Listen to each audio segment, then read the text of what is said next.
MS Now reporter Maya Eaglin joining us from Baltimore Washington International Airport in Maryland. So Maya, welcome. What are the newly dispatched ICE agents doing? Are they helping with TSA wait times? Alex, it's hard to say.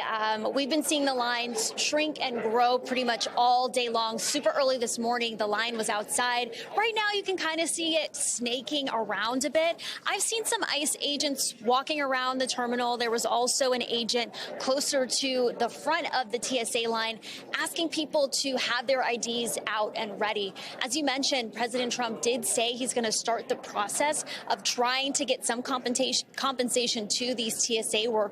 But there's a lot of frustration here. Take a look at this statement from Maryland Governor Wes Moore. He said in part, quote, Americans are sick and tired of Washington's dysfunction. The federal government needs to get its act together, pay TSA officers, and stop asking ICE agents to do work far outside of their scope. Let's take a listen to some conversations from passengers here at BWI and their thoughts on this. I feel like they're frontline workers and they're the ones who need to be paid first before anyone else. I think it's completely inappropriate. We need to figure out how to manage our government to where at least federal employees are paid if they're working. I mean, this is a really important job because we're worried about national security, but we're not paying people. That's why people are not showing up to work, which I understand because they probably have to figure out a way to earn money to pay for their families. Alex, take a look at some of these numbers. We saw the highest call-out rates. These are TSA officers who are saying, hey, I'm not coming to work if I'm not getting paid.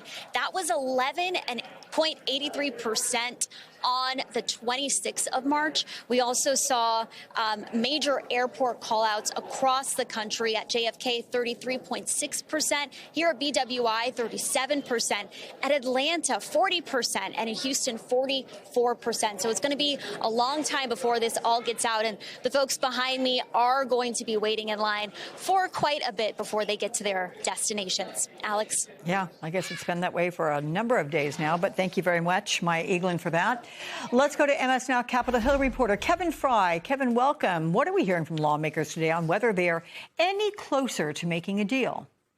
I mean, the long and short, Alex, is they're quite frankly not. I mean, they left town at the end of last week. They're going to be on a 2-week recess, and barring some major change in conversations, especially with the president kind of taking the pressure off when it comes to the TSA front, as he says that he's going to be diverting funds, questionable as the legality of that might be, to pay the TSA agents. It seems lawmakers are really, quite frankly, no closer. If you remember, it was early in the morning on Friday morning that the Senate agreed to a plan to basically fund all of DHS, save for ICE and parts of Border Patrol. Then less than 12 hours later, House Republicans said, nope, that deal is no good. We're not going to vote for that. So they put a different bill up for consideration. Mind you, the Senate had already left town. That bill would fund all of DHS. But that plan has been rejected repeatedly by Democrats on the Senate side. A senior GOP aide told me there's zero chance of that clearing that chamber because Democrats have rejected it before because there's no funding there are no reforms to ICE. Think of removing the masks, a desire to see judicial warrants, those things that Democrats have been pushing for months now in light of what happened in Minneapolis earlier this year. And so on the Sunday shows this morning, you saw the same back and forth from both sides. Take a listen. All we have to understand is Democrats. It's not Republicans that are refusing to fund DHS. It's Democrats. So the people rolling the dice right now are Democrats or Republicans in the House thinking Democrats will ever agree to anything other than what we've on the table. Our position is very simply, we want ICE to act like the police force that they are. And that fight is not won yet. And look, I'm sorry it got tied up. I'm sorry that the Republicans on one side of the Capitol said this was a good idea, and on the other side of the Capitol, they called it a joke. Yeah. But we're ready to negotiate around something that is not a radical demand. Now, despite what Republicans are saying publicly behind closed doors, you saw House Republicans on a private call, according to a source on Friday, object to this idea from Johnson to put forward this bill that has no chance in the Senate, basically saying, if we do this, which they did, all the Republicans voted for it that were present, we're going to get the blame for this. And so now, with Congress out of town for 2 weeks, there's no clear off-ramp to this DHS funding impasse. It is going to break records, provided there is not some change in the next 2 weeks.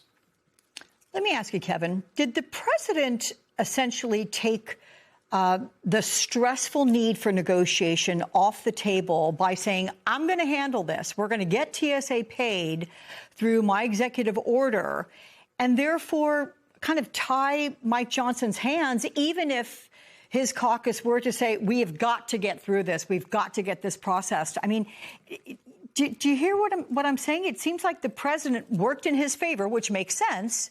But where does Mike Johnson go from here? Well, so there are a lot of cross currents that Johnson was navigating, because you saw some of the hardline conservatives within his own caucus basically saying that this deal is no good because it does not fund ICE. Keep in mind, ICE is essentially backfilled through the reconciliation package from last year.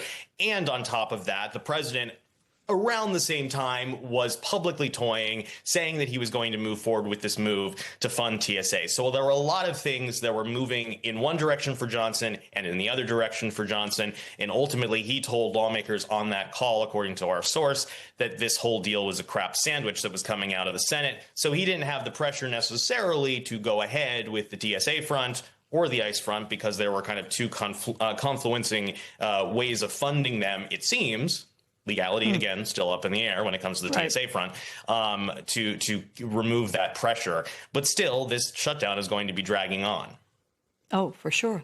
Potentially another 2 weeks at least. Thank you very much, Kevin Fry, for that. Let's bring in MS Now White House reporter Jake Traylor with some new reaction. Jake, how's the administration responding to the lawmakers today, blaming them for the shutdown?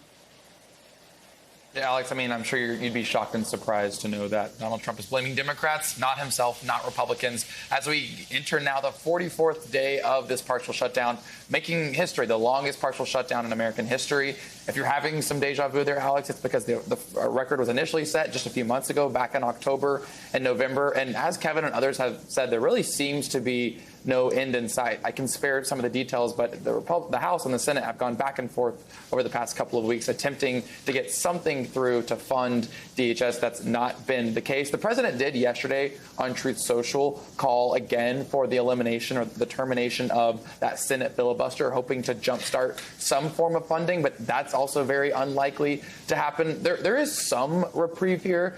President Trump issued a memo on Friday ordering as quickly as possible for the DHS to pay and fund TSA workers. MS Now spoke with the DHS about that, saying that paychecks could come as early as tomorrow. So we'll be holding our breath there for that. Tom Homan earlier on CNN was speaking about some of these on the Hill negotiations that are taking place. Take a listen.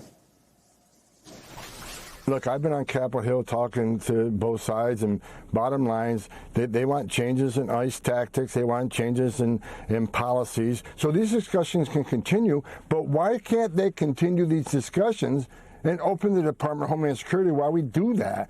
They're holding the department hostage because they don't like what ICE is doing. And ICE is enforcing the laws they enacted. If they don't like what ICE is doing, then change the law. That's your job. Alex, at the No Kings protest in West Palm Beach yesterday, we were speaking with one person who's worked for TSA for 23 years. Her name is Mickey. She told us point blank, at the end of the day, this back and forth between Democrats and Republicans, Trump, she was the one that really blamed him for it. But ultimately, she said that we do not want to be used as an expense here. People are hurting during this moment. She says we do not want to be a political pawn. We'll be checking in with her and, of course, hopefully thousands of others that will be receiving potentially those paychecks tomorrow.